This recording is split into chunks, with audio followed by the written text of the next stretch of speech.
دغه یو سوال د زماتا ستا چې خپل علاقه کې د دین خدمت او بالخصوص حضرت امام اعظم ابو حنیفه رحمت الله تعالی علیه مبارک لکه څنګه چې شیخ سے مبارک کو فرمایل چې هغه مظلوم دی مظلوم داغه خدماتونه خلق سترګې پټي داغه د علمیت داغه د فقاهت او د شان نه خلق په زور سترګې پټي والله العظیم که وهابي دی او که منکر د مذهب دی هغه د خپل ګریوان کې سر ټیټ کی او د امام الائمه امام اعظم ابو حنیفه رحمت الله علیه شان هغه په زړه کې تسلیمي فقاهت مسلم دی علمیت مسلم دی شان فی الحدیث مسلم دی هر څه مقبول دی حضور ضد دی عناد دی سترګې پټېږي هغه مظلوم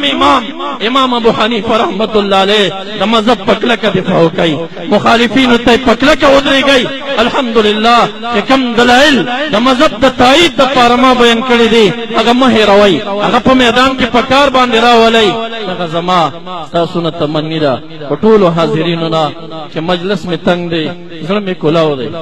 ذهن مې ډېر تنګ دی په ټول رانه خفه نه شئ تاسې ټول